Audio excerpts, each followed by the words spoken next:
ఇది ఏ ఊరు మేడం?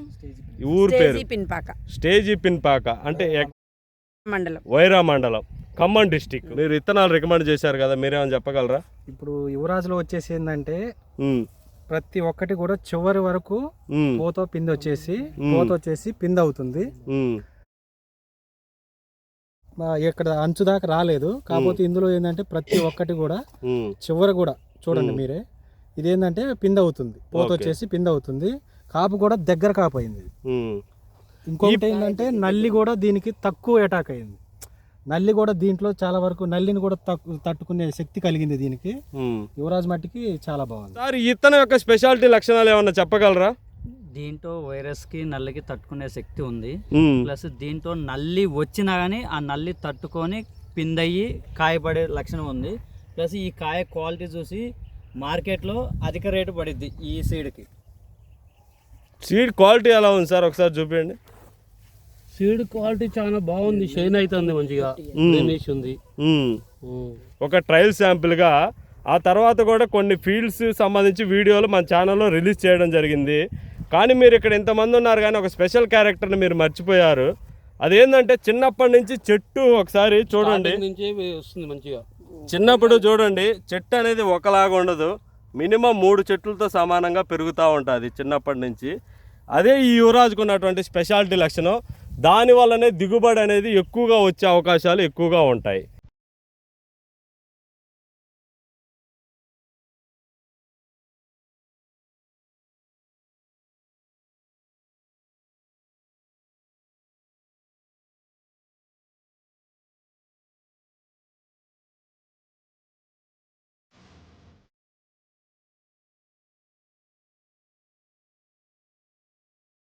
మనిషి తను చేసే పనిలో వృద్ధి సాధించాలన్నా, లేదంటే తను చేసే వ్యాపారంలో అభివృద్ధి చెందాలన్నా మనిషికి కావాల్సింది గ్రౌండ్ లెవెల్ రియాలిటీ.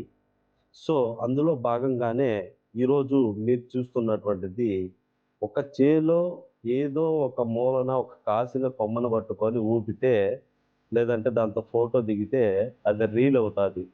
కానీ అదే చేలో మొత్తం కొమ్మలు, చేను మొత్తం కాసిన వాటన్నిటిని ఊపి చూపిస్తే అది రియాలిటీ అవుతుంది.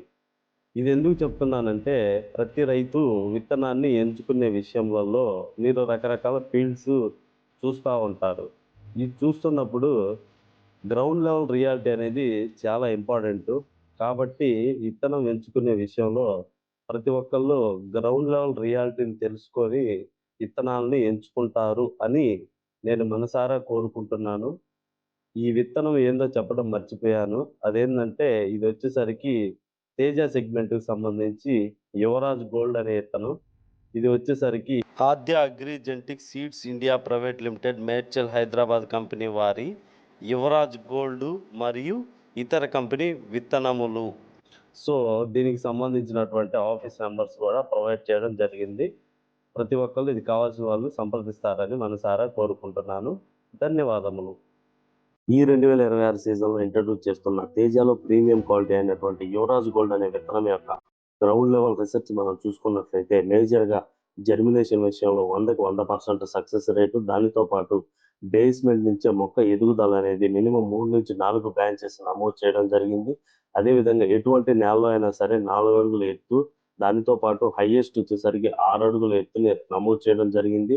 అదేవిధంగా కాయలన్నీ పడ్డ తర్వాత చెట్టు యొక్క పరిమాణం ఎంతగా ఉన్నదంటే, మనం వాటేసుకుంటే మనం వాటం కన్నా ఎక్కువగా ఉండడం జరిగింది. అదేవిధంగా చెట్టుకి ఎన్ని కాయలు ఉన్నాయనేది లెక్కించడం జరిగింది. దానితో పాటు కాయ క్వాలిటీ ఎలా ఉన్నది, అదేవిధంగా కాయలో ఎన్ని గింజలు ఉన్నాయనేది కూడా లెక్కించడం జరిగింది. దానితో పాటు కాయ రంగు, పొడవు.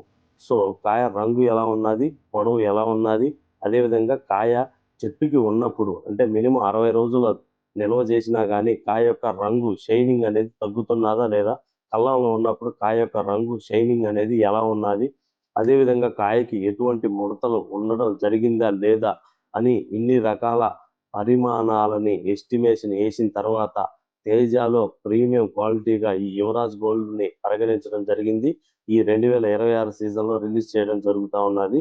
కాబట్టి ప్రతి ఒక్క రైతు తేజ వేయాలి అనుకున్న ప్రతి రైతు త్వరపడతారని మనసారా కోరుకుంటున్నాను.